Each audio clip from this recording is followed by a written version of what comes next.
Good evening, everybody, and welcome to our Spring 2020 Science Café series. From science to stewardship. I think this is going to be a fascinating series about how the knowledge that we gain from science translates into our ability to conserve and protect our natural lands. And we've got a very exciting speaker tonight, but before I introduce him, I wanted to wish everybody a Happy New Year. My name is, for those of you who have not been here before, and of course there's a lot of familiar faces in the crowd, my name is Shipard Reed.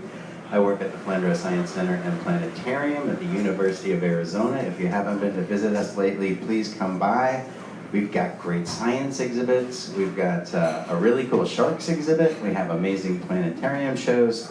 And many of you who have visited us before probably remember that the University of Arizona Mineral Museum, which is an amazing collection, has lived for many years now, more than a decade, on the lower level at Flandreau Science Center and Planetarium. But the Mineral Museum is moving to its own facility in the historic Pima County Courthouse downtown. If you know that mosaic dome, that's been renovated. The new Mineral Museum at the earliest would be open at the end of this year, at the end of 2020. But the minerals have been moved out, and we're going to have a new exhibit in there called Puzzling the Past. We're going to have mineral specimens, we're going to have amazing fossils, we're going to have gems, we're going to have meteorites, and we're going to tell the story of the geologic history of the Earth and the emergence of life on Earth. So that's going to be a cool new exhibit area for us, and we hope you'll come visit us and see that. That should be opening sometime in early February. And with that, this evening I'm very pleased to introduce Don Falk. He has done really leading research, world-leading research in forests, the ecology of forests, and fire ecology. He's a professor in the School of Natural Resources and the Environment, with joint appointments in the Laboratory of Tree Ring Research and the Institute of the Environment.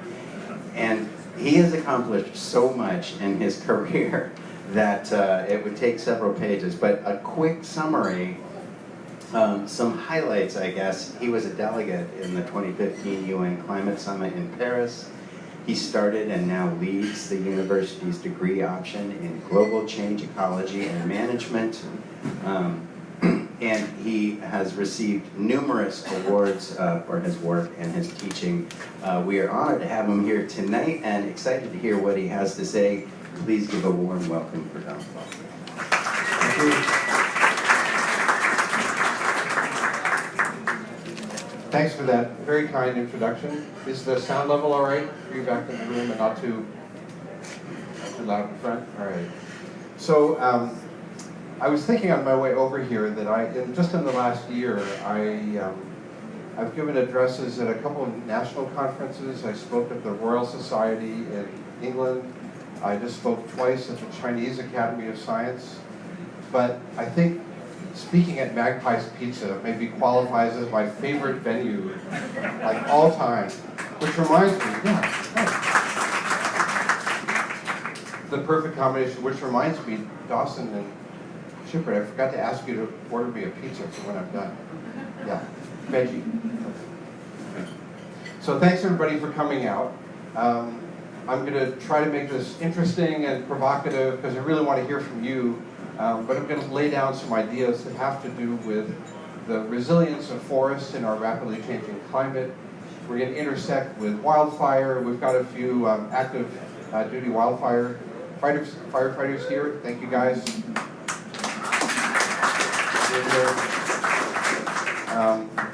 And try to unravel the really big question that looms over all of terrestrial land management, and that is, can we maintain resilient forests in the coming century and longer into the period that we're calling the Anthropocene? So a quick roadmap to the talk.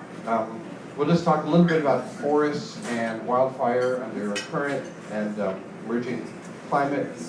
I want to spend a lot of time on the question of forest resilience, what that means. We kind of have an idea of what it means to be resilient for ourselves and our communities, but when we talk about a resilient forest, it's a different kind of equation, so we're going to walk through what that actually means. And then lastly, try to return to the question, can we pull this off? Can we manage and maintain resilient forests for the next century and possibly the next several centuries? So that's a quick roadmap to where we're going. First of all, not that anybody here in Magpies, or not too many people in Tucson, need persuading of this, but it is absolutely true that climate dominates thinking about the future of forests. And it's worth remembering how new that impact is, when you really only have to go back a few decades before climate was a consideration, but not a dominant consideration. And I cannot emphasize enough how that has completely changed the question, these questions that we're addressing of forest resilience. We put our zero in on the future climate under the business as usual scenario that you see here on the right for the continental United States. You can see that the main signal is going to be an increasing temperature. And I'm mentioning this again not because you don't know it, but because temperature plays a particularly key role in forest processes and forest physiology. And it also is key to insect outbreaks and how wildfire behaves. So temperature, as we'll see, is a real nexus. Rainfall, on the other hand, precipitation, as you may know, much more difficult to model, much more difficult to predict, and has more complex causation. And so we get a kind of neutral future for rainfall. That doesn't mean in any way the rainfall patterns are going to change. These are annual rainfall patterns, and of course, there's a lot of evidence to suggest that as conditions change in the Pacific Ocean, our winter rains may be different, the monsoons may be getting more intense. There could be very important seasonal changes to our precipitation. Now, it's very common for us to look out to the end of this century to say, what are things going to be like in 2100 in terms of global temperature under the different greenhouse gas emission scenarios. This is what you see here, giving ourselves the baseline back into the second half of the 19th century, and then where we are currently and where we're headed by the end of the century. And I'm sure you've seen many graphs like this. And this is a reminder, of course, that the future climate of Earth is completely under our control. This is our decision. But what I want to show you here has to do with the lifetime of a forest, because we, naturally enough, we tend to measure time in time scales that make sense to us, like namely decades, and maybe we could look out to our children and grandchildren out to AD 2100. The forests live for thousands of years. And so when we look out to climate, it's not, we have to go beyond AD 2100, believe it or not. We need to go out several centuries in order to really understand how forests are going to maintain. Oh, I see this is my voice cutting in and out is okay. You're good. It's okay. All right. Okay, you let me know. And so what we see here is when you push the curve out to 2300, which seems impossibly irrelevant to us now, that is more on the time scale of a forest. So we need to be thinking not in terms of decades or even a century, but we need to be thinking multiple centuries if we're going to ask the question, can we maintain forests out into the Anthropocene? And this, of course, is where we intersect other changes like the heating and acidifying of the world oceans, to try to understand how persistent these effects may be. So the point there is that we are now in the position, literally, of managing forests in a climate that doesn't exist yet. Never been in that position before, and this is a fundamental challenge. So, as I said at the beginning, we're framing this in terms of climate because we have to understand for long-lived ecosystems like forests, the fundamental questions are, first of all, how will these ecosystems respond to these changes in the Earth system? And second, how can our management, can and should our management respond? And when I say management, I mean fire management, managing for insect outbreaks, managing for drought, all the things that we are trying to do to maintain resilient forests. So this is kind of the framing of the problem that the current generation of forest scientists is grappling with. Now, as you well know, this is not something in the distant future. This is happening now, and it's probably, we can go back several decades and start to identify things that were probably attributable to climate, but certainly by now we are seeing this, both shifting ranges of species and currently, and then shifting plant communities over time.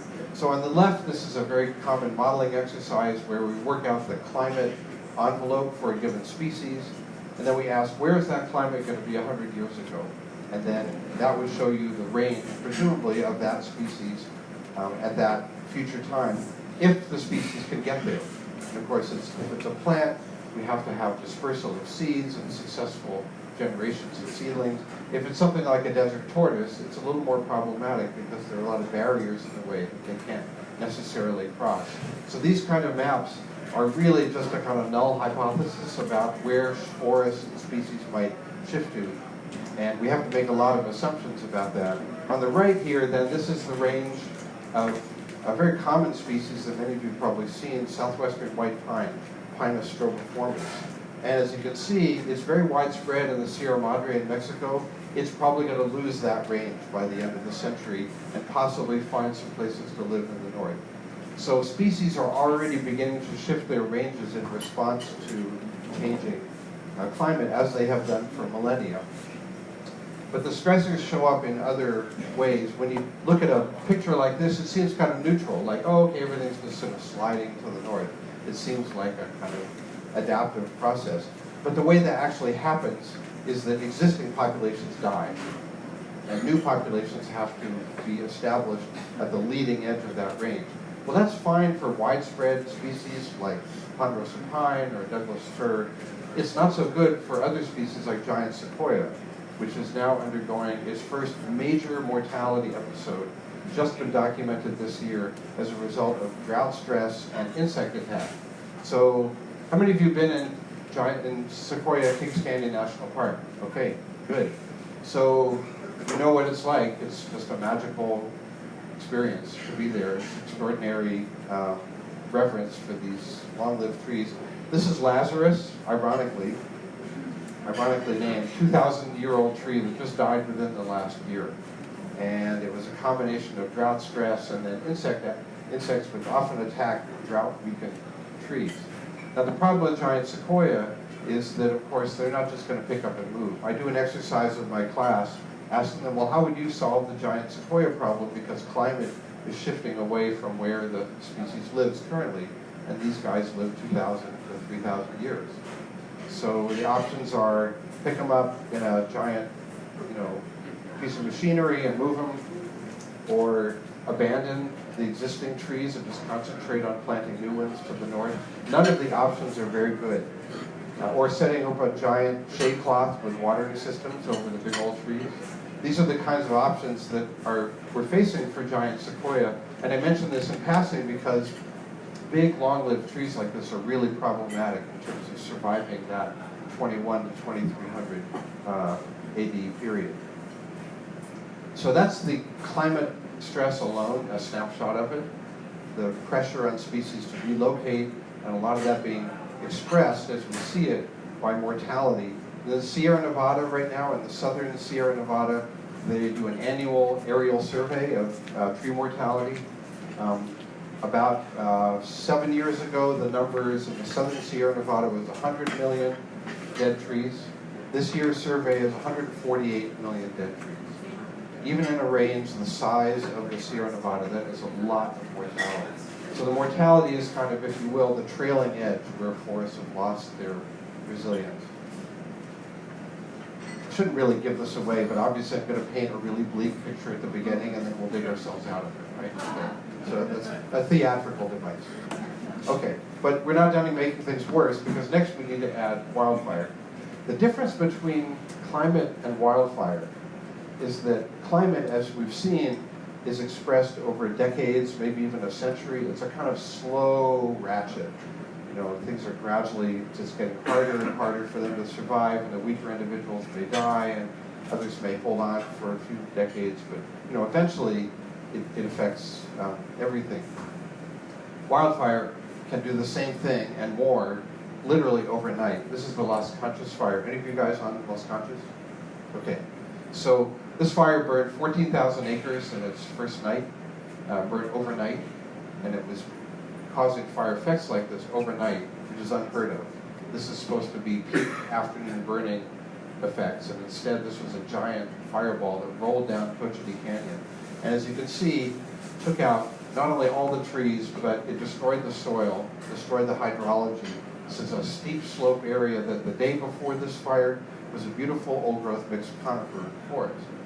So this is the kind of heartbreaking loss that we see from wildfires, from high-severity wildfires.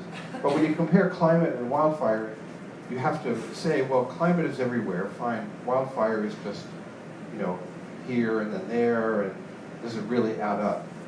So it's worth asking, does wildfire add up to make a difference? Now remember, let's think in terms of the timekeeping of a forest. It's not this year or last year. If you go out into a forest that had a high-severity fire 30 or 40 years ago, you can probably tell the difference. For one thing, there are no old trees, right? So our time scale, again, we have to learn to adjust our time scale to that of a forest, and maybe 70, 80 years before you would not really be able to distinguish the two. So this is a series of slides I'm going to show you cumulative fire perimeters in the Jemez Mountains, where Dawson is doing her PhD, and I think at least one of our firefighters works.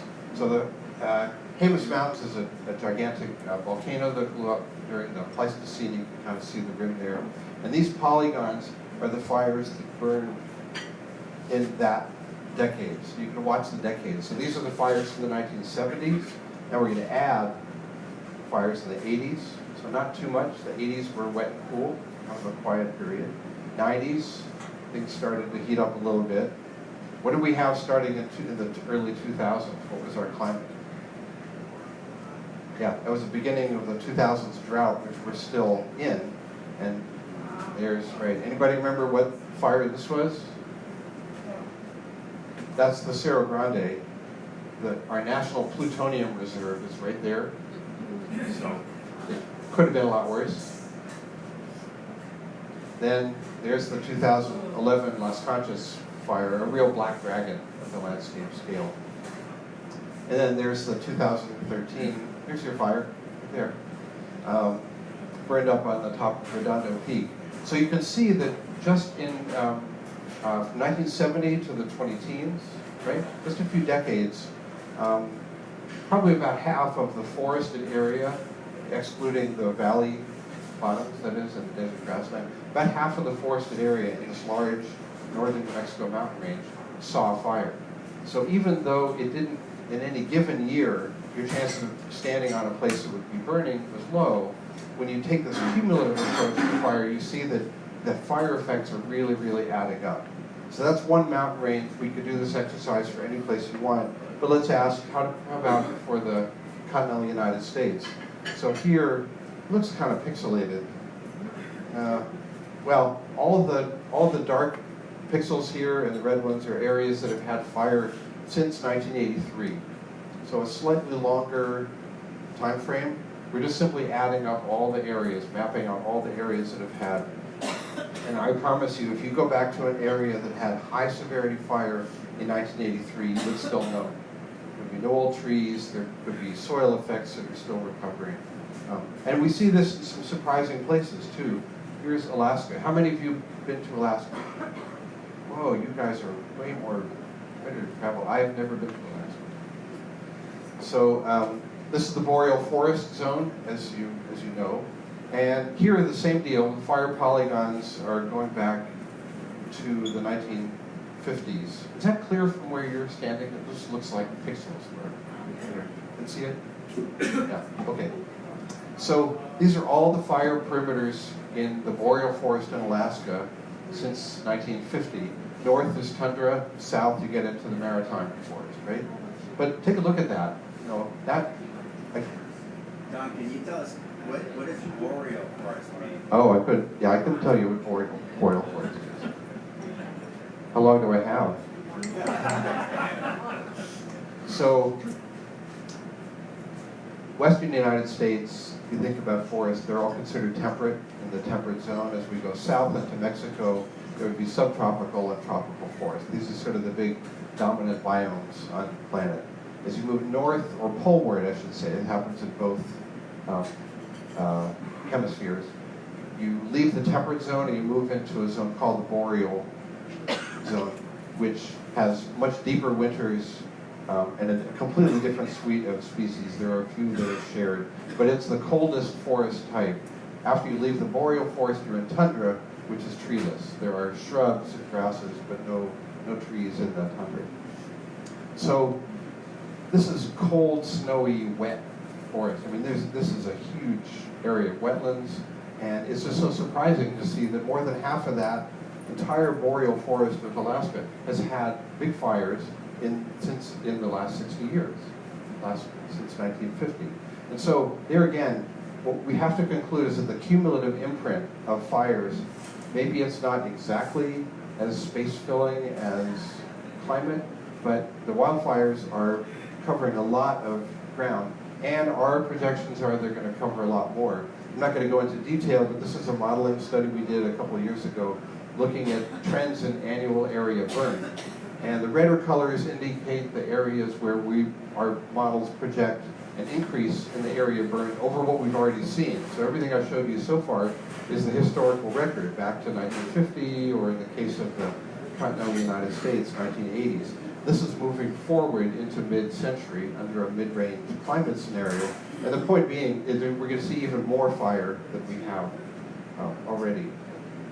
And I have to mention in passing, although we often leave this out, insect outbreaks actually cover more area than wildfires. It's strange because most of the time it doesn't make the news in quite the same way. And that's because nobody's running, I don't think, running for their life from a swarm of bark beetles. Maybe it happens, but mosquitoes, maybe up in Alaska, but not quite the same thing. But check this out. These are bark beetles. This is the red one, and this is mountain pine beetle. The green layer underneath that is the range of lodgepole pine. Can you find any lodgepole pine that is not generally covered by bark beetles at this point? It's just everywhere. And this is a bark beetle outbreak that's covered about 20 million acres in British Columbia, and that's actually data from a couple of years ago. So this bark beetle outbreak is just massive. If you were to fly over this area, you would see huge landscapes of dead or dying trees. So insects are very much part of this. Okay, so I think we're bottoming out here. Not going to make it any worse, but we've got climate, wildfire, and insects. And I'm doing that because those are really the challenges we need to confront if we still want to have forests 100 or 500 years from now, right? That's why we're here. That's why we're at Magpies. Okay, so all this means that there is this huge uncertainty, which again I want to emphasize has never really been confronted by the field of forest science in quite the same way, hanging over ecosystems. My background is in restoration ecology, where we try to put things back the way they were before they were damaged or degraded or destroyed. And the premise of restoration ecology is that you're putting things back to something like a historical reference state. We now have to ask, is that even possible? And that's not to say that it's not possible, but if and when that is not possible, then now what? What do we have to guide our management? Is it just kind of a brave new world where we just, redesign planet Earth for our convenience and pleasure? Or are there some other guiding principles that we can find? So this is the essence of the challenge. And I can tell you that this is a very hotly debated, unresolved topic in the scientific community right now. We don't have clean answers for this. And so what I'm going to walk you through here now is the current thinking about ecological resilience and how that may be the way that we can approach this problem. Any questions about the first part? I know we want to get past the doom and gloom, right? So nobody wants to spend any more time there. But any questions about anything that I said? Yes? One thing is that you talk, like in China and other places, what's your perception of what has to be done to keep your talks? Sorry? Keep your talks in other countries, what's their perspective, what's going on? Okay. So the question was, you know, people in other countries outside the United States, are they seeing these phenomena in similar ways, and do they have a response that's different from ours? So I'll return to the management response later in the talk, if I may. But my colleagues in Australia, of course, where they've got massive wildfires driven by, you know, incredibly high temperatures, South America and Asia, they're all seeing pretty much the same thing. Some cases the dieback is better. We have our forest dynamics are very well documented, partly because of the resources we have. So there's a little bit of a detection effect. When I was just in China last month, it was for the first national wildfire conference. They never had one before. And so there's a lot they don't know about their mortality. But the remote sensing data, of course, are global. And so I think they're getting caught up. Everybody's getting caught up on the same, the big picture, even if they don't necessarily have field data that's quite as detailed. That answer your question? Better yet. Okay, all right, we'll come back to it later. All right, so the model that's developing, and I just want to say again, this is not like last year's science or 5 years ago science. This is current science, and this is being debated at every scientific meeting and probably will be for many years. So this is right on the cutting edge, is the idea of managing for resilience. And you note that there's a departure there where we're saying managing for resilience instead of managing for the historical condition. That's always been the reference for ecological restoration. Now we have to ask, is there a different standard by which we need to manage? Having said that, resilience is a very complicated property, and I'm actually going to try to walk you through what some of the main components of resilience, so we don't just throw around this word without really understanding what it means. 3 main elements to resilience, and this will be on the quiz, so pay attention. The first, and I'll go through these in a little more detail, but just to kind of give you the snapshot here. The first is to promote persistence, that is, try to hang on to whatever is there. So in the giant sequoias, what can we do to keep those big old giants alive, the actual living individuals? That's always going to be the preferred strategy.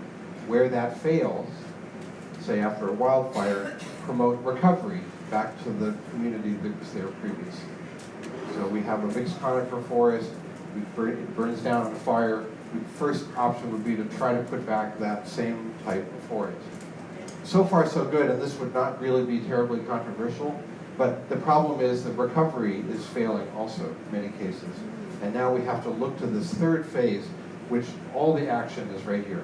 The whole debate revolves around what we could call reorganization or transition or realignment. There's a lot of different words, but it's all the same thing ecologically. And what does that look like? And is that something we should encourage, or is that a total failure?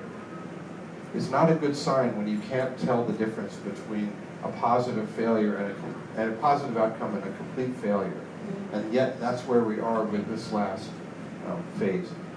So to look at these graphically, always kind of helpful to engage that other side of the brain, and then hopefully the 2 sides of your brain are getting the same message.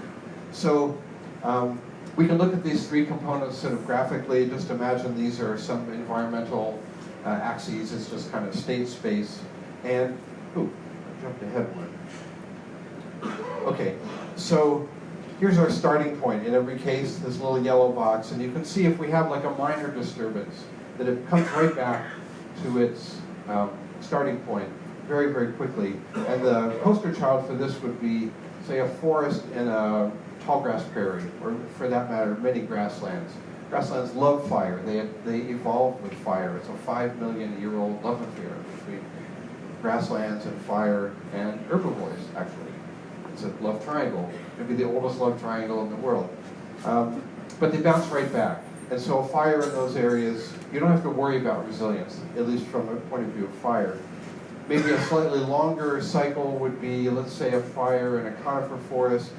where you get a patch of mortality and aspen come in. Who likes aspen? Right, gorgeous, right? Most of the time you see aspen, it's the legacy of something that died. Kind of an odd way of thinking about it. But there is aspen that grows by seed, but most of the big aspen stands we see are the legacy of a high severity fire where there was a lot of mortality. But when we see aspen, we're not too worried either because we know that successional pathway. We know those aspens are not long-lived. The conifers, which are shade tolerant, will regenerate underneath them and eventually overtop them. Everything is good with aspen. But what we're starting to see now are pathways like this after disturbance. They're going in some crazy direction that is totally unanticipated. And these are often called, pardon my French, alternative metastable states. You could leave out the meta, I guess. Alternative stable states. Nothing in nature is stable, that's why we don't really call it that. But the point is they're going into some alternative state that's different. They may cross a tipping point. These are very, very common. And then you end up in a new space and you're resilient in your new space, right? This was you, and this is you now. And this is where forest resilience is different from the resilience, say, of our own bodies. When we say that we're resistant, we're resilient, you're kind of not changing from a human being to a frog, right? That's a little bit out of the paradigm, out of the medical paradigm. But ecosystems do exactly that. They change into something completely different. And then they can be stable there, and that's an alternative state. And moreover, there may be several alternative states. So if we illustrate this, this is actually happening. We're seeing a lot of this, and it's the crux of that reorganization phase. So let's go through those mechanisms again. So remember, the first one was persistence. It's all about trying to hold on to what you have. And this would be expressed by big old trees, but it's also expressed by, especially by soils, which are an incredibly important legacy, ecological legacy. And the benefit of persistence is that you capture all the energy and all the carbon and all the materials, as well as all the biological, the evolutionary legacy within that system. And so by not losing it, you have the maximum capacity for adaptation to the future. Persistence is always great if we can achieve it. And there are many, many mechanisms by which persistence can be achieved. A lot of them have to do with life history evolution. This is where evolutionary processes are expressed most directly in the ability to tolerate stress or disturbance. So for example, think about a big old ponderosa pine with thick bark and a lifted crown. That's not an accident. That's the result of biological evolution acting on the genus pine, the pine genus, separating the fire-tolerant from the fire-sensitive species. Here's a species that figured out a different solution to that. Also in the pine genus. Anybody know this one? It's a resprouting pine. It's a real interesting oddity. Who knew that pines could actually be killed all the way to the base and then resprout like a grass? This is Chihuahua pine. It lives right here in the Sky Islands. You can see it up on Mount Lemmon. You can see it in the Chiricahuas elsewhere. Remarkable evolutionary solution to the problem of wildfire. And so there are many, many different ways that species can figure out how to persist through wildfire. But eventually when persistence fails, that is when you've had mortality, then you have to move to the second phase, which is recovery. And recovery happens at the level of the population. So you've killed a stand of Douglas fir, now you need to recover by growing from seed another population of Douglas fir. So recovery is all about different processes entirely. It's seed dispersal and seedling establishment. And so my friend Jim Alusa likes to go out and take photos of this recovery process. This is in the Chiricahua Mountains after the Horseshoe Two fire in 2011. That's what it looked like a year after. That's 7 years after. And if you look closely, you can see, okay, there's new trees coming in. Again, it's not a human time-scale process, it's a forest time-scale process. And we're going to keep doing this, and eventually this will probably fill back in as a forest. So that's good. That seems like a recovery positive outcome. So persistence and recovery are traditionally the things that forest management would be most aimed for. But the problem is that some of the times those recovery mechanisms fail. It depends on seed dispersal into the burned areas, maybe keeping onto a seed bank, serotinous species like lodgepole, where the adult individuals, the reproductive individuals, essentially sacrifice themselves for the success of the seeds of the next generation, the seeds that only open during a wildfire. Look like this. Anybody been up to Yellowstone National Park? It's a pretty well-traveled group. I'm impressed. Great. So you probably were seeing mostly lodgepole pine forest. Many of them were probably post-Yellowstone fire. That was 1988. And some of the younger forests that you probably saw were probably post-fire legacy of the Yellowstone fire. The problem is that recovery can fail in some cases. And again, going back to the Los Conchas fire in New Mexico, that big Cochiti Canyon is right here, that photograph that I showed you. This is a 30,000 acre high severity patch with essentially no living trees. And so it's very, very difficult for seeds to get into those areas. Most coniferous seeds only travel about 200 meters per generation, not per year, per generation. So you have a seed tree, the most its seeds will go out is about 200 meters. One of those seeds has to grow up into another tree, wait another 20 to 30 years. And so you can do the math and figure out if you're going 200 meters every 20 to 30 years, it's going to take a long time to get to the interior of this forest patch, which means that you're going to have recruitment failure.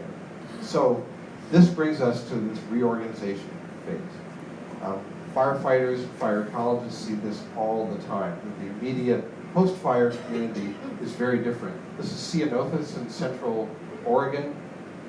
I went out here 5 years after, so I'm on the east side of the Cascades. You can see one of the Cascade volcanoes right there. I spent a happy morning, well, I wasn't always happy, but it was, in retrospect, it was happy. Crawling around underneath this Ceanothus canopy, which is about this tall and filled with very large thorns, looking for seedlings of coming in from the adjacent unburned forest. The forest here in this direction is burned, but there were some patches of forest around it, thinking, well, I'll find the trees that are sending seeds into this shrub field, and they'll be the next generation. Did not find a single tree, and some colleagues have been out there and looked likewise. This shrub has captured this site, and it's not letting go of it anytime soon. And then, by the way, this is a native species. These are native species doing their thing. It's not invasive. And so now we have to ask, are these altered communities, here's an alternative state, right? Exactly what we're talking about. Is that going to stay around, or is it going to go away for a while? We see very little evidence that these are going to go away anytime soon. And maybe they're even better adapted to future climate. This is what we don't know. So this leads to something that you'll sometimes hear referred to as type conversion. It's not my favorite phrase for a variety of reasons, but you will hear it referred to. Here's a 20-year post-fire image at Devil's Post-Fire. Okay, who's been there? Let's see. Okay. Is there anybody who's raised his or her hand for every question I've asked? How about all but one? Yeah, okay, all right, that's good. All right, that's admirable. You should be up here. So type conversion simply means an abrupt change from one kind of ecosystem to another. For example, forest to shrubland, or forest to grassland. These conversions are happening a lot, and especially after combinations of drought and wildfire.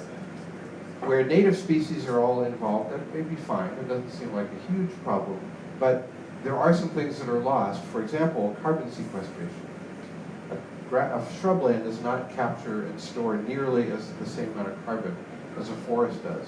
So you can see that's a feedback to the climate system, making our climate problem worse because we're not holding as much of that carbon here in the ecosystem. And you're kind of stuck with it for some amount of time. So are we stuck with it? Well, here's some examples of type conversions that happened quite a long time ago that seem to be very persistent. And that shrub field in Oregon that I showed you, that's a matter of decades. This is a shrub field in the Sangre de Cristo Mountains in New Mexico.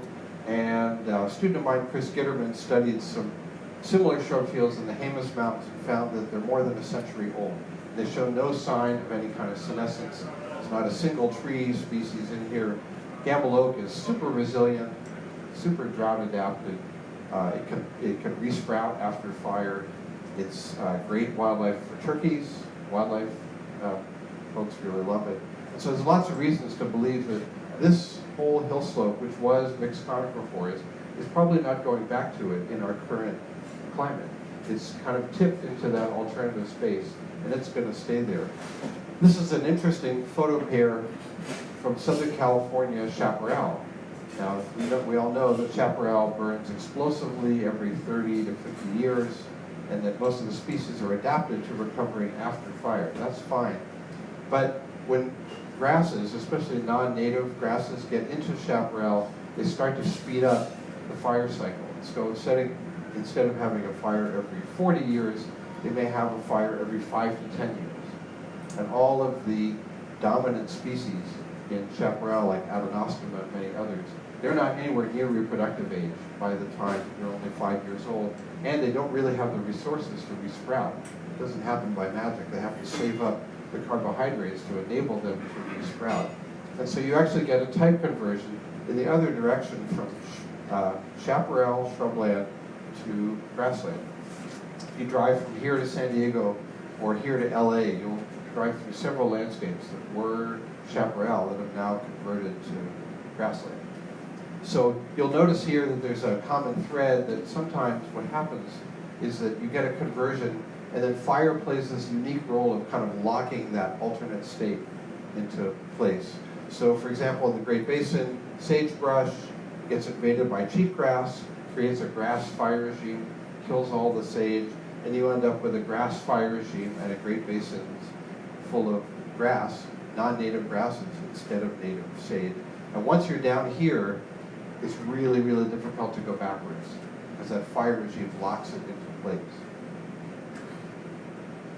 Okay, so let's now return to our question. Can we maintain resilient forests in the Anthropocene? Well, on the other hand, on one hand, we're saying that there's a lot of stressors that are severe, they're bad enough already, and they're probably going to get worse. On the other hand, we can see that forests and many ecosystems have this kind of innate ability to adapt and to change.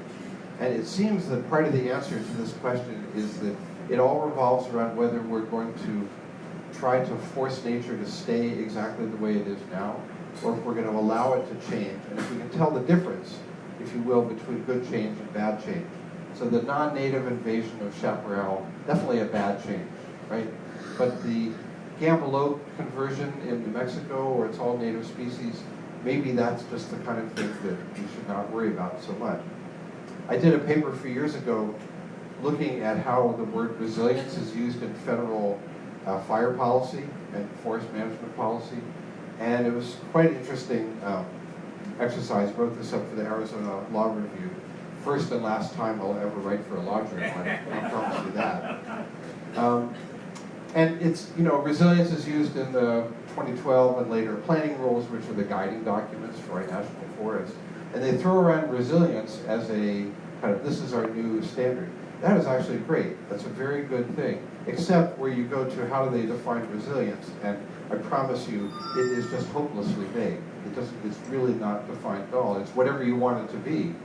And a standard that is whatever you want it to be is really no standard at all. But there is a kind of common element here that has to do with managing change and trying to get to distinguish between change that is positive or adaptive and change that is destructive. And then again, I want to emphasize this is the current science. We're trying to make those distinctions. Can we tell which changes are adaptive, allowing nature to pre-adapt for future climate, and which ones are just kind of unraveling? And we're looking at many, many species for this, many, many communities. We're trying to keep an eye on the rate at which species can migrate across the landscape.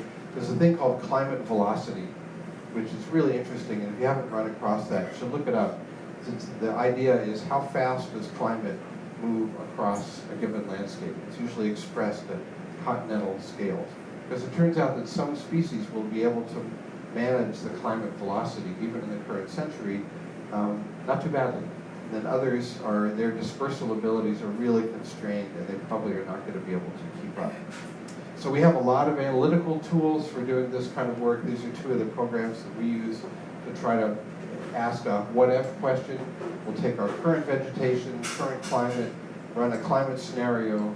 The program has to know a lot about the species, how the species disperse, and what's their tolerance for dry years, and how fire tolerant are they. So we're beginning to get a handle on things that we haven't even that haven't even happened yet. That would be late century. It's also true that our objectives for land management may undergo a fundamental shift in addition to resilience. And this one, for my money, cannot happen soon enough. And that is, instead of producing board feet, national forests could be measured by how much carbon they have sequestered underground and how successfully they're maintaining that pool. This has everything to do with strategies of fire management. I don't really have time to go into that, but there's a lot of evidence that certain fire management strategies, even though they may involve prescribed burning or thinning, they actually make the larger carbon pool more secure and more safe over much longer periods of time. So I think coming soon to a national forest near you, and hopefully sooner rather than later, would be comparing strategies not based on board feet, but how much carbon is sequestered. This is a no-action current scenario here. And the problem is that every now and then a wildfire comes by and knocks everything back. This is a thinning and prescribed burning scenario, in which case you're devoting a certain amount of your annual carbon capital to this process, but you're preserving the larger carbon capital reserves. So when I process all this, I kind of come to a few conclusions. One is that change is upon us. It's not sometime in the hypothetical. It's happening now. It's not completely out of our grasp, but we're certainly seeing some things like the giant sequoias that are really quite shocking, and we don't really have good strategies for it. Second, we can use forest resilience to manage our forests and other ecosystems for change, but we need to understand that that means having a certain amount of change that we see as inevitable, and hopefully that we can identify and direct this change toward the changes that are positive and adaptive, and not the changes that are destructive. And then the last point is that whether we're talking about holding forests accountable for carbon sequestration, or managing for certain kinds of forests, or simply even the modeling tools we're using to understand ecosystems, that we're going to need new approaches. We're going to need completely new approaches from the toolbox that we had just a few decades ago. So I want to thank all of you and thank all these people who contributed ideas to this presentation. Thanks for being a Magpie.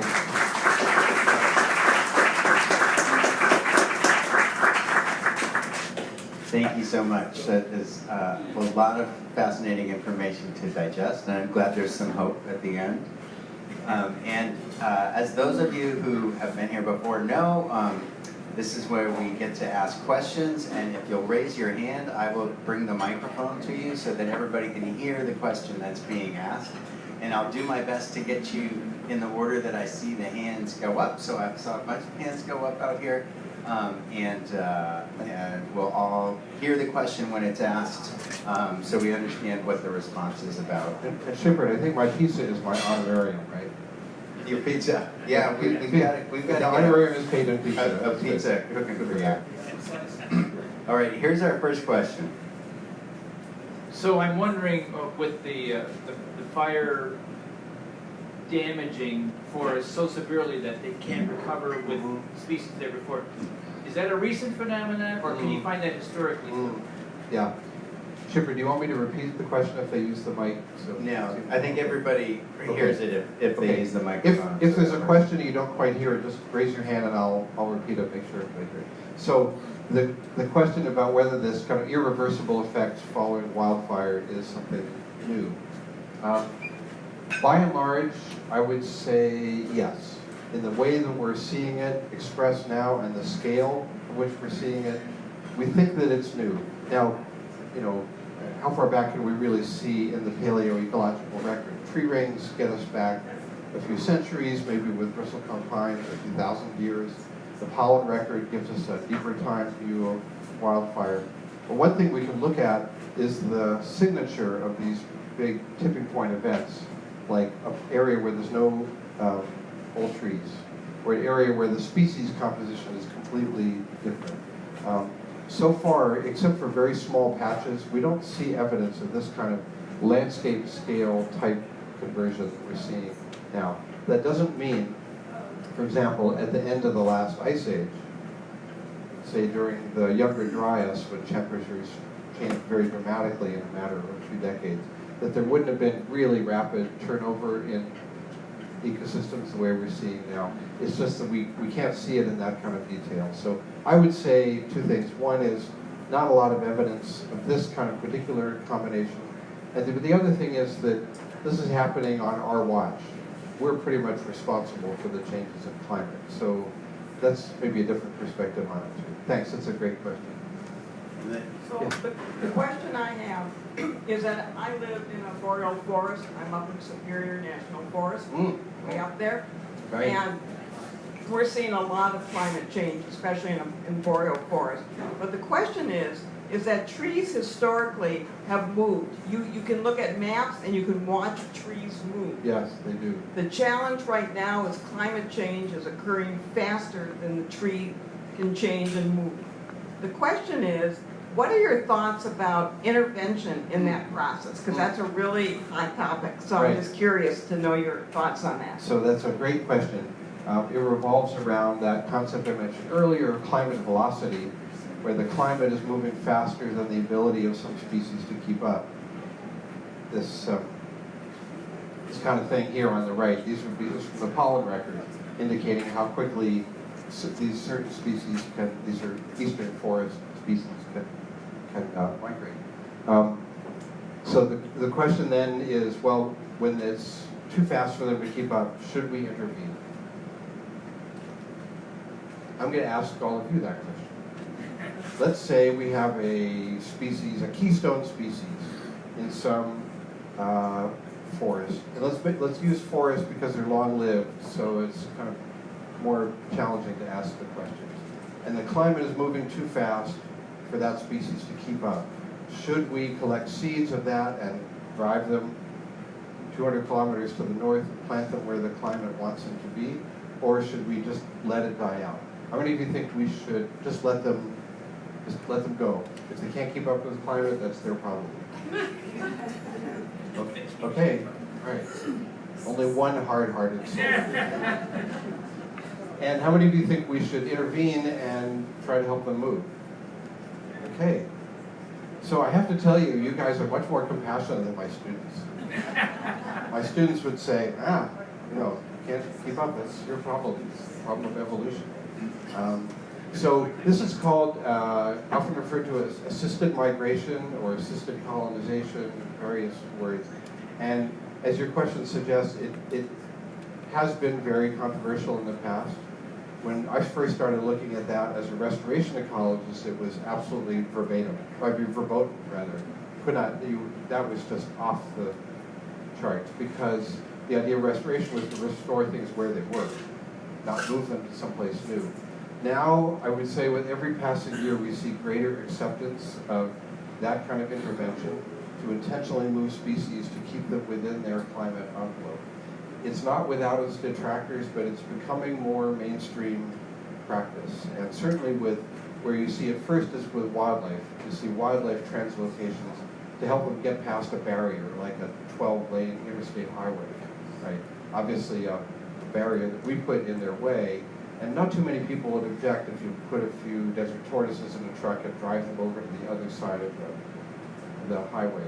So it's becoming more accepted in practice. thank you. That kind of dovetails with my question, which was, when I look at what you're telling us, the resilient species that comes back is not a tree. And that concerns me.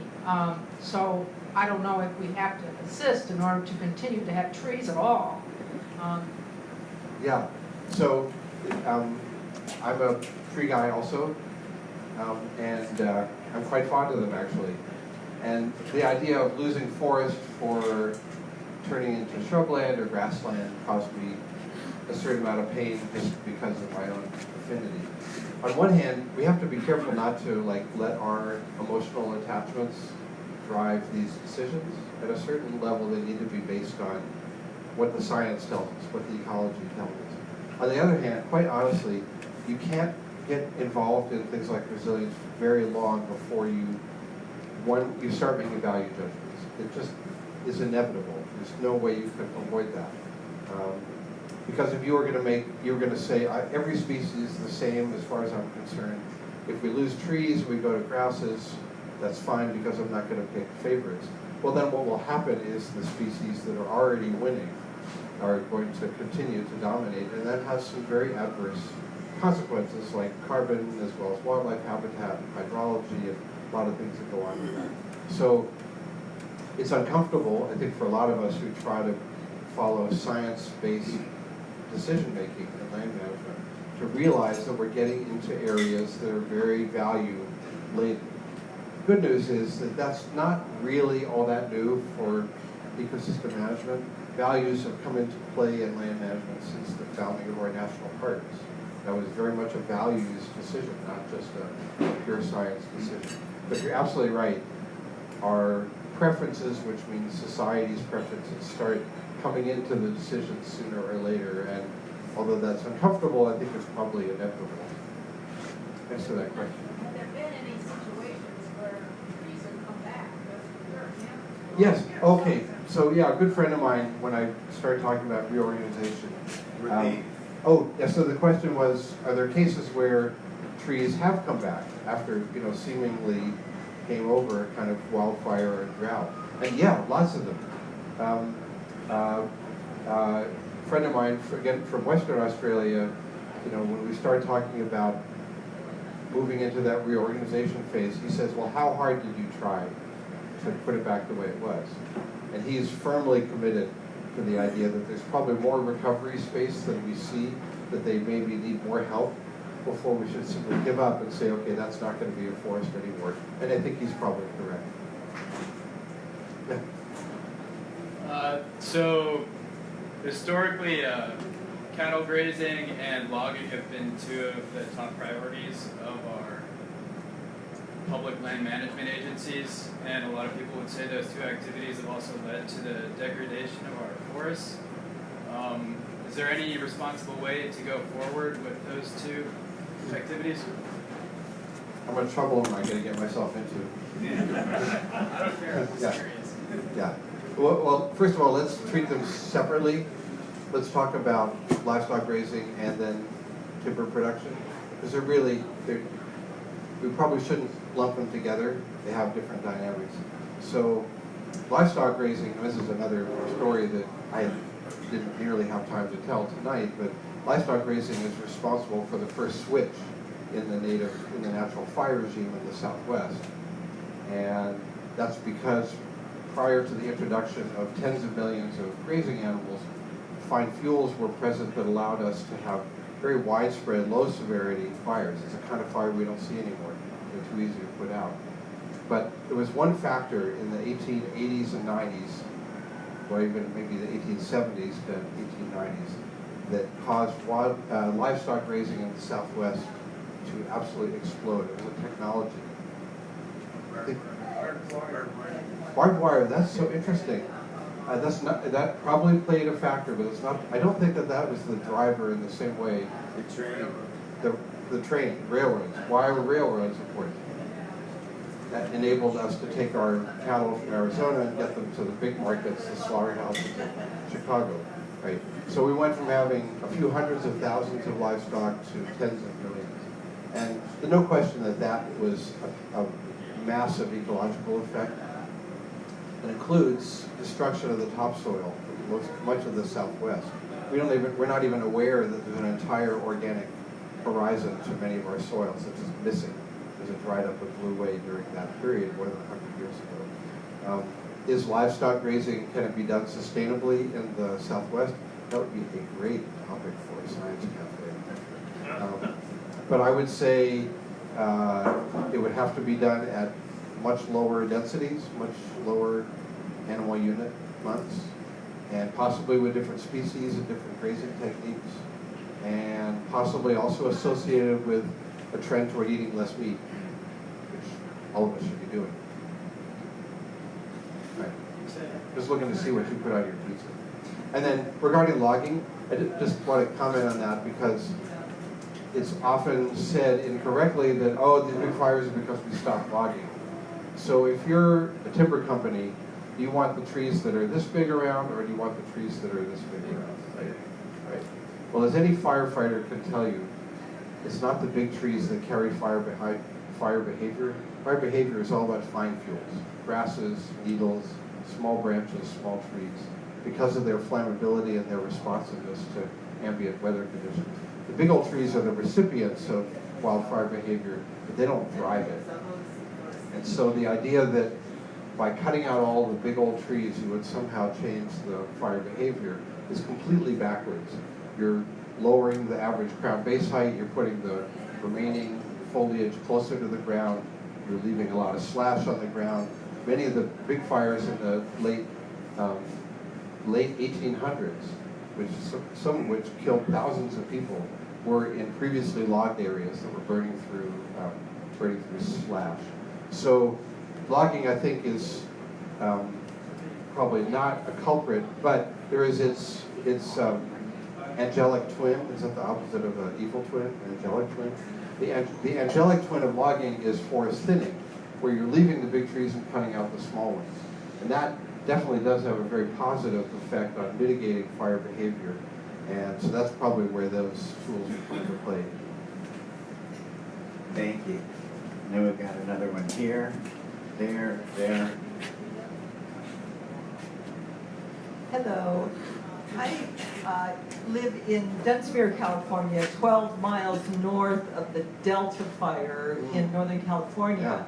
And so as I go to grocery shop in Redding, I am driving through the consequences of the Delta fire.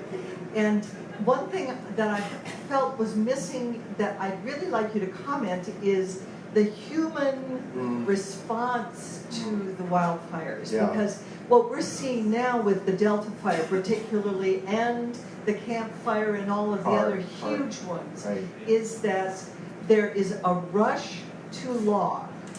And so as we were driving through, we see these large pieces of equipment coming through. They're taking trees out. And now several years, it's been 2 years, and we're seeing bare ground. We're not seeing a greening. And I mean, we've been there for over 50 years. We've seen fires, but we've never seen anything like this area being completely bereft of anything living on it. How now? This has got to be human, a combination of something about that fire and also the human response where we go in real quick. We're taking they don't even seem to care whether they're marketable logs or not. They're just taking everything out, and we have completely bare fields now. How does that human element fit into the way places like this can come back after these very serious fires? So it fits in a very profound way. It's a great question. What you're describing is called salvage logging. It's done very widely especially in the national forest system. It's really not practiced in the national parks and the national wildlife refuges.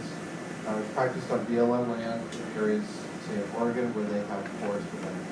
And the concept is that, well, everything's been killed anyway, we're just taking dead trees, they're just going to fall over and be a hazard, so let's make some money on it. It's really, among forest scientists, I have to say, it's a very controversial process and not really very well respected. For one thing, you're driving over soils at the moment when they are the most vulnerable. And they're covered with ash, which is highly erosive. A lot of the soil may be what's called hydrophobic, which means that it's still in a state where it won't absorb, water will not infiltrate into the soil. And when it rains on hydrophobic soils, that water's just going to run off and start causing sheep erosion on a massive scale, and you get into this erosional cycle where, as you say, you don't get recovery. If you wanted to try to do a path analysis to ask, well, what are the contributors to the outcome?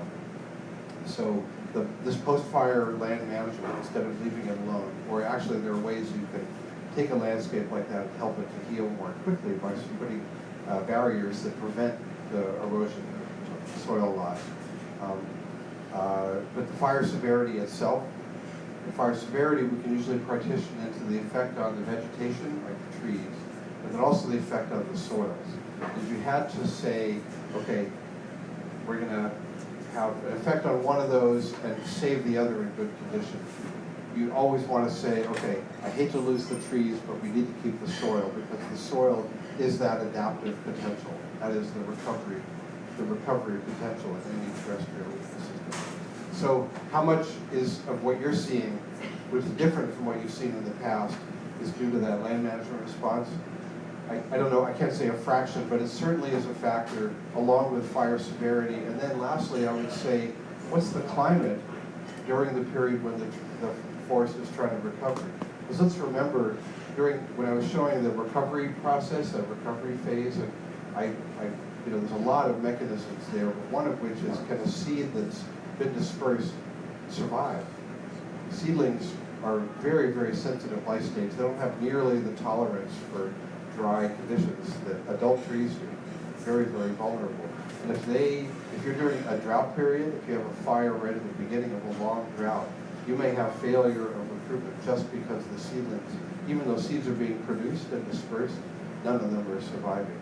My hunch would be it would be a combination of all of those, but there's no question in my mind, honestly, that the salvage logging, especially up there where you live, is not helping.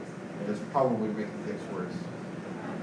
And most of the national forests will allow you to comment and go to public meetings when these kinds of issues are raised, and they're not always completely forthcoming about the process, but you can probably find out. Okay. In your talk tonight, you have not addressed, to me, the effects of the last century's fire suppression. Yeah. Can you comment on that? Yeah, I can comment on that. There's a lot of things that I didn't address tonight, and I apologize for that. How we got to these extreme wildfires is absolutely the legacy of suppressing wildfires for more than a century. And so I mentioned this livestock raising period. That was the beginning of what we call fire exclusion. It was not active suppression in the sense of sending crews like these guys out onto a fire to put it out. It was simply that we'd removed the fuel, one element of the fire triangle, so that fires wouldn't spread. And that takes us up through the first few decades of the 20th century. But at that point, then we began to actively suppress fire. It became part of the origin story of the National Forest Service with the Great Fire in 1910. And that set everybody's teeth on edge because they felt we're going to lose all our national forests all of a sudden. And we kicked into an all-out war on fire. And it was even described in those terms where any any ignition that was detected had to be put out by 10 o'clock the next morning, the so-called 10 o'clock rule. And that persisted uniformly, without exception, into the 1970s or 80s. Around that time, land managers began to understand that fire played a key ecological role and began experimenting with letting fires burn and progress. Then came 1988, Yellowstone, and that was a huge setback because everybody said, what the heck are you doing? Why didn't you put that fire out? And so that was kind of a 2 steps forward, 1 3/4 steps back. But eventually, again, they started trying to reintroduce fire into the landscape. Now where we are, I would say, is a kind of hybrid system. First of all, suppression still dominates. We put out 97% of the ignitions that occur, 97%. So that is still our dominant mode in most places. In a few special places, like the Gila Wilderness, the Selway Bitterroot in Montana, parts of the Sierra Nevada, parts of the Rockies, the Rincon Mountains here, actually, right? there's a lot more latitude to letting ignition start and letting it burn and not being in a suppression mode. But we are still, by and large, very, very largely in a suppression mode. And the fact that we're moving houses and people and infrastructure into these areas is just making that even more problematic. Thank you. Thank you. Got another one over here, and then you can hand it to this gentleman. I live in on the eastern slope of the Cascade Mountains in Washington State, Okay. and we have had some very strong hot fires. Yeah, you have. And I look out my window at everything you've said here has happened.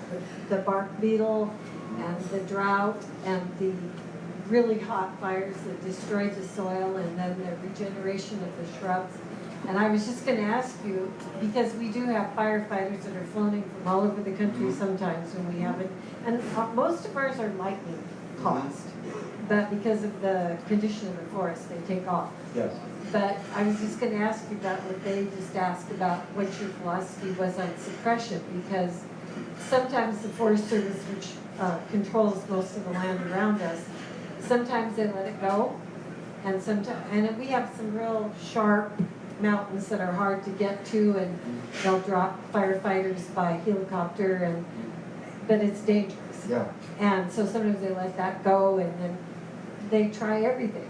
And the thinning, but it's so expensive, and there's so many forests, and to do the thinning, it's really expensive, and so there's only so much money.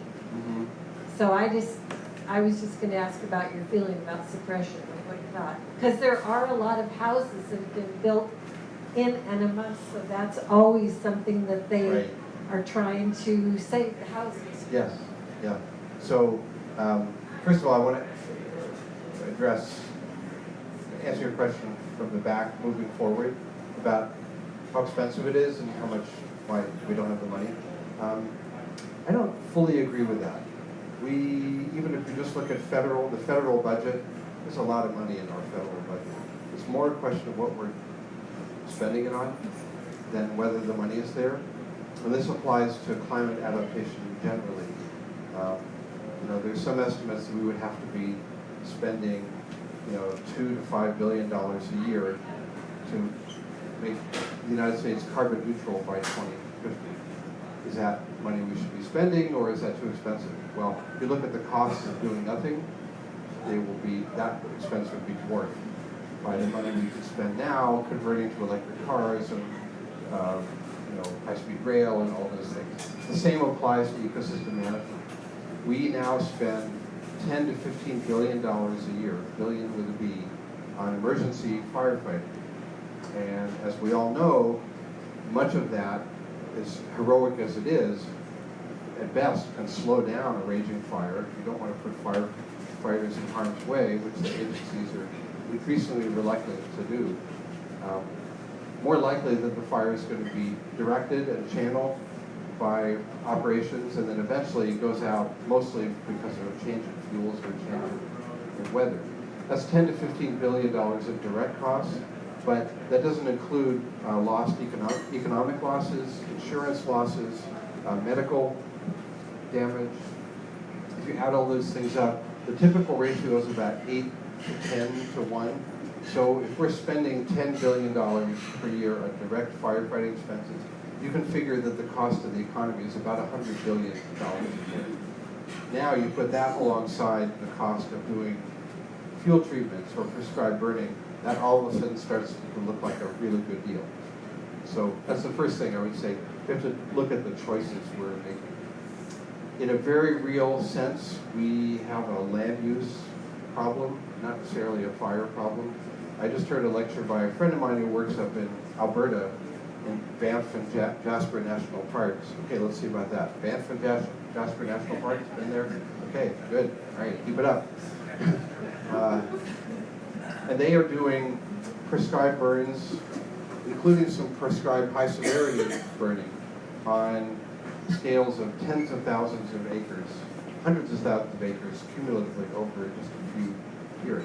They can do that partly because they have very strict land use controls. You can't just build your house anywhere. And the community also understands the benefit of the prescribed burning. So it's very difficult to map. They can pull that off in that landscape because of the scale they have to work with, whereas we are much more likely to have houses that are spurts. Ever since Yarnell Hill, in 2013, when a number of firefighters died here in Arizona, largely, not entirely, but largely trying to protect private property. There's been a real sea change. Maybe you guys want to comment on this, in the willingness to put firefighters' lives in harm's way to protect private property. And I think most people, public opinion mostly says, nobody should die to protect somebody's house. And that's good, so I think that's a positive, that's a good development. But in the meantime, people want to live out there and they keep building houses, and it makes the fire problem more and more challenging. There's no question that leads to this kind of suppression first mentality, because you can't afford to have a fire kill people or cause massive damage if you might have been able to stop it. It's a tough dilemma. So the next one's right. Yeah. I've got a couple questions. Actually, I've got a lot, and I'll try to stick to two. Okay. The first one's about the soils, Yeah. in-place recovery, and also when you relocate. Numerous stories of old people, when they get up and move, they take soil from the plants they Yes. well, and they relocate that soil with them. So what's the magic of the soil? I mean, I know about classification, I just heard about acidification and hydrophobia. Yeah. What's the recovery around some of those? Are you just going to patching work, and when you relocate, take some soil with you? Because there's microorganisms in there too. Right, right. So the yes, okay, I'll try to paraphrase it. So the question was, when you're looking at a species relocation, are you also take some of the native soil along for the ride so that you give the relocated plants a head start? And in the best projects, absolutely yes. Now, it kind of depends. Let's say you're relocating something more widespread like a ponderosa pine forest, which doesn't vary hugely over moderate scales, over ends of its range, yes. But if you're moving from northern Arizona to southern Colorado and similar soil types, similar volcanic soils, you probably could just plant it in the native soil and you'd be fine. But it is absolutely true that the best projects, they do try to do some inoculation of the soil with the mycorrhizae that genotype was associated with originally. I would have to say, honestly, that the whole science and the whole practice, really, of assisted migration is very much in its infancy. I mean, at the beginning, it was more like playing with maps. You say, okay, well, we're here, and let's put a dot here. That's great, but actual restoration or the actual practice is much more complicated. And there's certain cases where you can't, just because climate has moved into an area, that doesn't mean you're going to be able to grow the same things. In the same way that people have talked, I think, rather blithely about changes in agricultural zones, and say, oh, well, the deep soils of the corn belt and the wheat belt, well, that'll just move up into Canada. Well, there's this little thing called the Canadian Shield. It's kind of an impediment to simply doing that, like up where you live in the Great Lakes. Yeah, we live Yeah. It's not Kansas. And even when it has the climate of Kansas, it's still not going to be Kansas. So, yeah, absolutely. The Canadian Shield is a geologic legacy. It's an area of thin soil, granitic and volcanic rocks that underlays a big part of central Canada. And it that part of Minnesota, I think our top, the most topsoil we ever have is maybe 12 yeah, inches, that's it. totally different from the deep prairie soils, which are have a different glacial history. So, yeah. Yes. Second question was that, from understanding, trees put out stress protections, but sometimes there ain't gases. Are any of those adding to the fire problem? And so those chemicals they develop for the heat stress adding to fire issue. Right. So the question was, are there any compounds that the trees produce that actually modify fire behavior and make the fire behavior worse? Well, so the two examples that are classic for that in the fire world would be chaparral and eucalyptus. Right? Chaparral, eucalyptus, chaparral is a multi-species community, right? And eucalyptus is a genus, so I'm generalizing in both cases, right? But think about, what do you buy in the store? You can buy eucalyptus oil, right?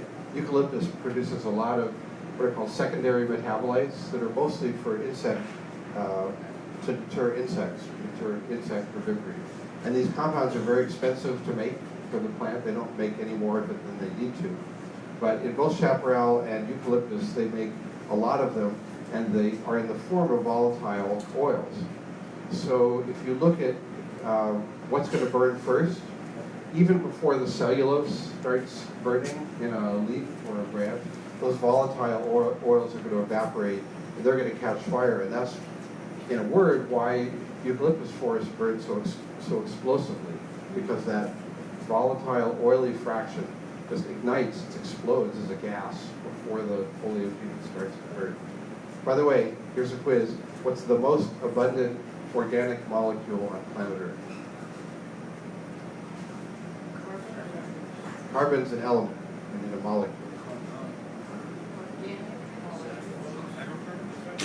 Is it hydrocarbon? Well, you're getting close when you say hydrocarbon. I just mentioned it. Cellulose, right? 3 cheers for cellulose. Who knew, right? That is about as unsexy a molecule as you could imagine. It is the most abundant organic molecule on the planet. So, just next time, thinking about planet Earth in some different way from the way you do it, cellulose is a good way. Yeah. Well, speaking of eucalyptus, Yeah. those humongous, horrible fires in Australia. Yeah. The Aborigine people are saying that for thousands of years, they selectively burned different parts of the area, and they never had that. And then, of course, the white man takes over and does the suppression and all that. Look what happens. Do you think, A, that they might finally have it in their mind they maybe better go back to those selective burnings? And 2, because the damage has been so severe, do you think those forests have a chance of coming back? I've seen notices that they're really worried that it may change it forever. Right, there's great questions about Australia. On your second point about whether the forests that are burning in this terrible summer that they're having are going to recover, I intentionally left that out of my talk because I think it's too early for us to tell. I have 2 colleagues from Australia who were just here in November, and we had a long conversation about this before their fire season had really started.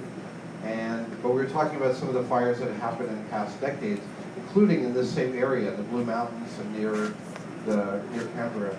And they said if you walk through a lot of those areas, this would be the 2009, 2003 fires that happened in Australia.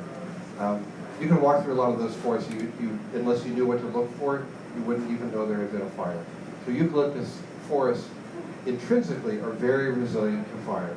That's just kind of the foundation, the evolutionary foundation. Will they be resilient to fires burning under extreme weather conditions, 120 degrees Fahrenheit plus, with really extreme fire behavior? Let's remember though, and I don't want to minimize what's happened there at all in terms of the human cost in particular, but let's say you're the lead on a television fire crew. Your boss has sent you out to get pictures of the fire. What are you going to look for? Are you going to look for a little patch of smoldering grass, or are you going to look for something big and spectacular that will look great on the evening news? There is a little bit of, a lot of the images we see in the media are not necessarily representative of what the fire is doing everywhere all the time.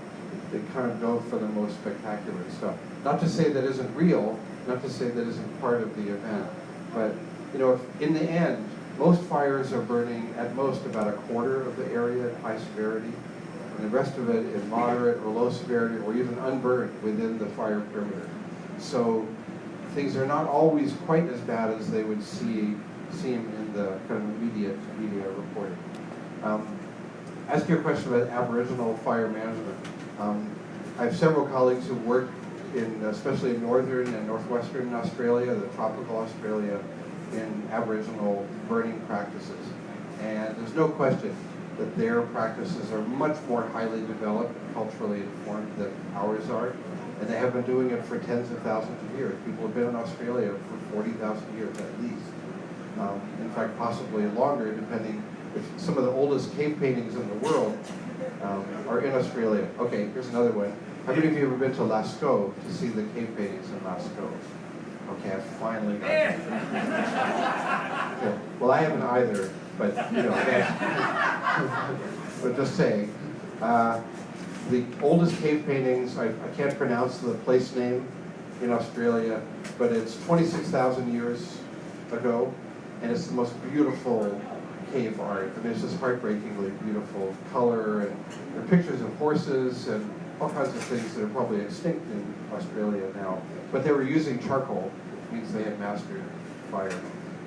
So there's a lot of evidence that Aboriginal burning practices, not only in Australia, but also in North America, were part of the question early on about what changed in the 20th century.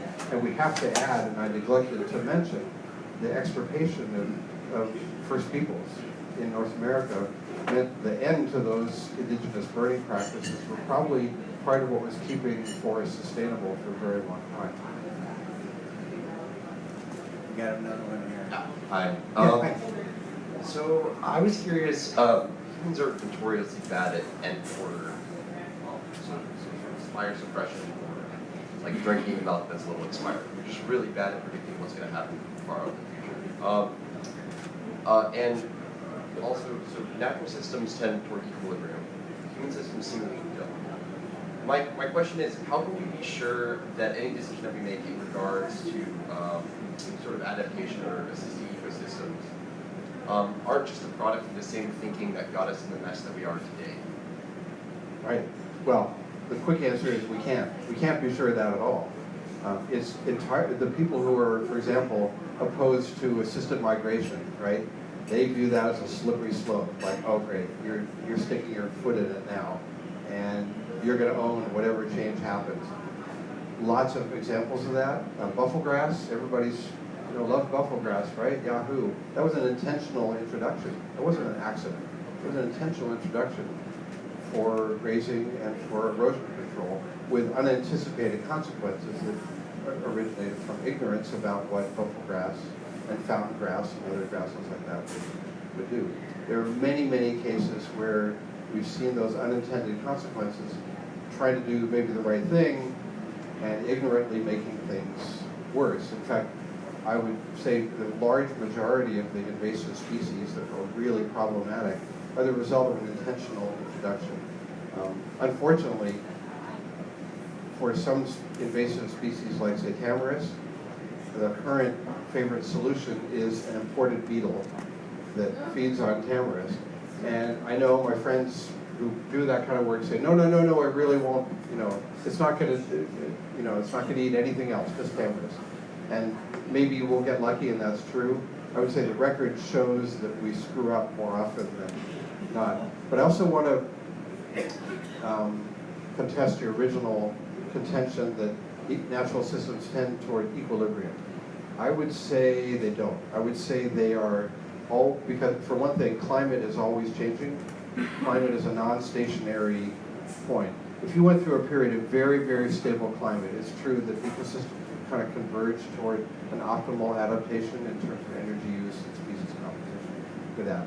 But especially in the Holocene, and even during the Ice Age, climate was so non-stationary that generally ecosystems are chasing that. And I believe this is just, ecosystem-climate relationship, leaving aside disturbances like wildfire and insect outbreaks. I would say, in fact, that the equilibrium case, we could talk about this point, it would be fun to talk about this time.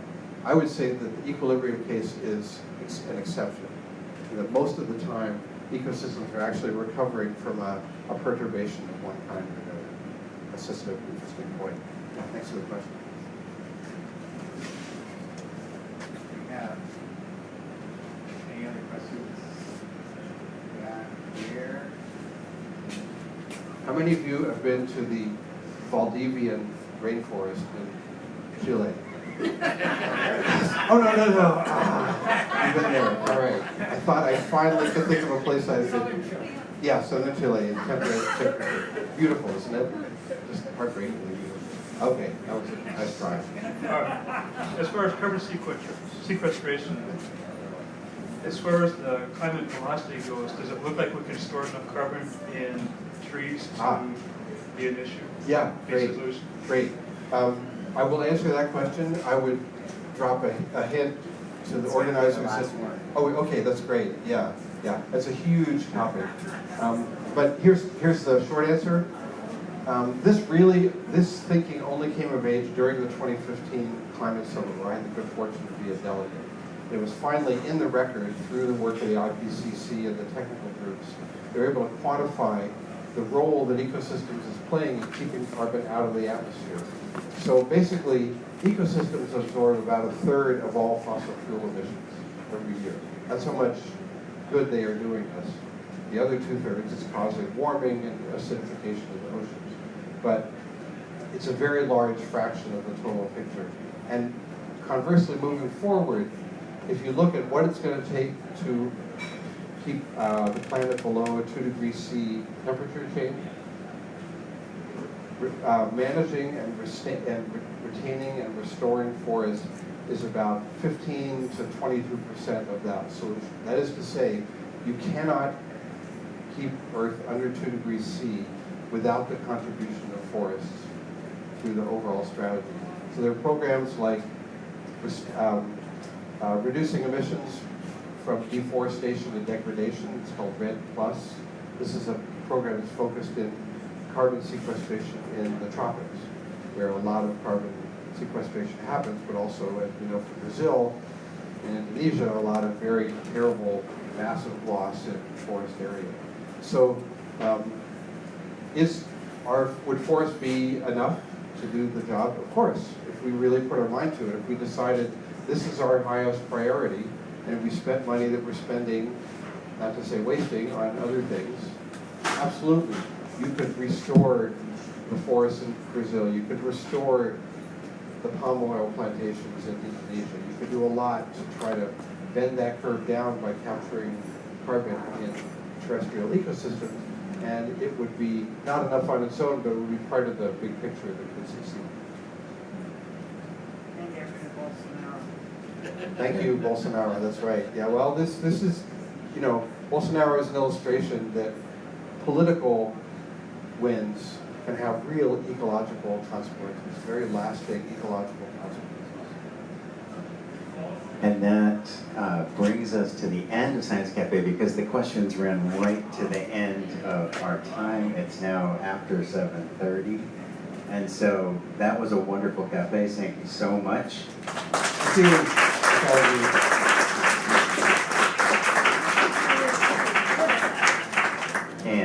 And we will look forward to our cafe next month. Dawson Fairbanks, who is here this evening and helped to organize this cafe, will be presenting.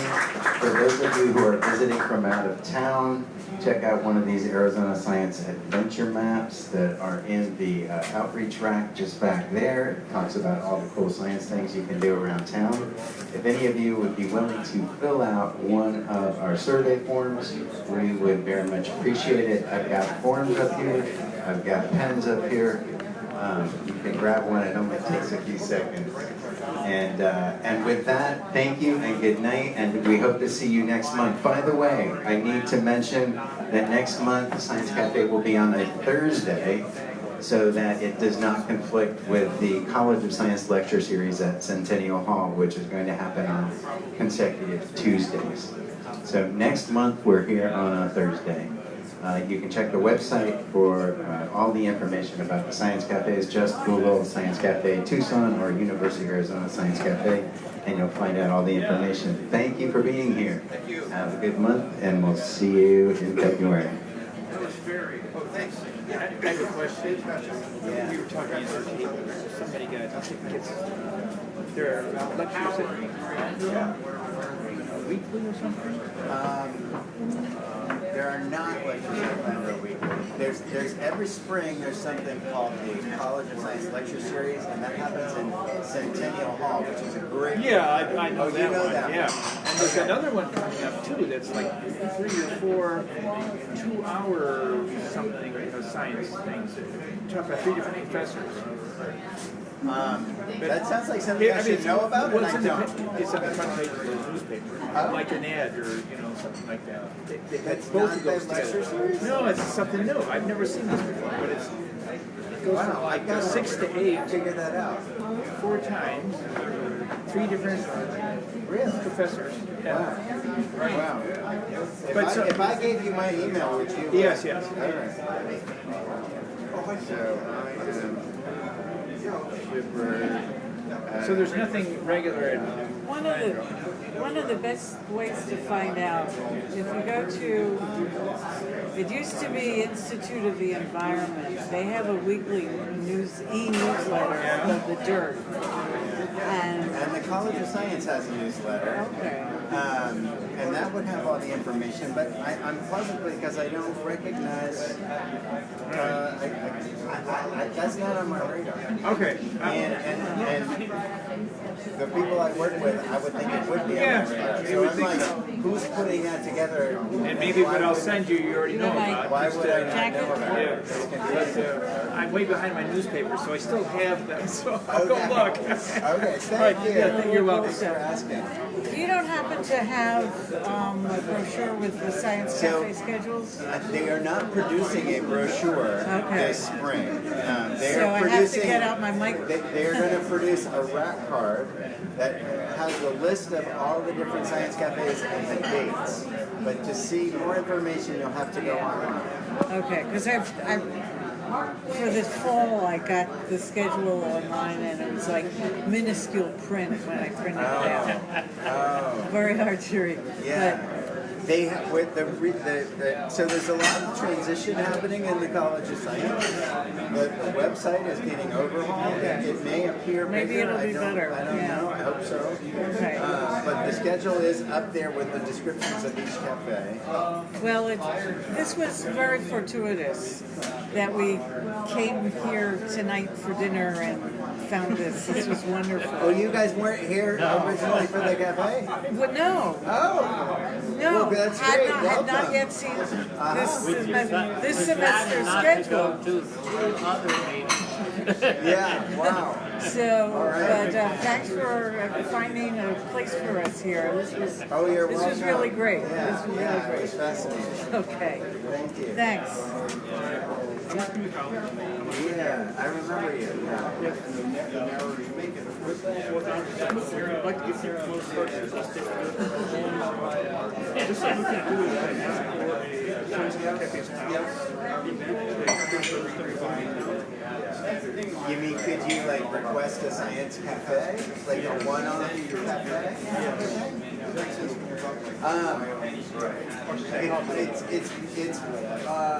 It can be. So the thing to do is to contact the College of Science. If you go to the Science Cafe webpage, at the bottom you'll see 2 names.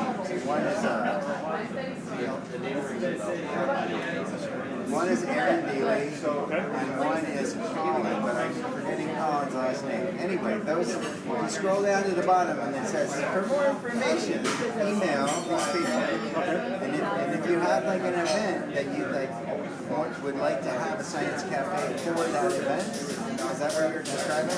On that line, some kind of presentation, and like we're doing in March, we're going to do a series of stuff for our regional conventions. I don't know what they've lined up, but they did one here 2 years ago.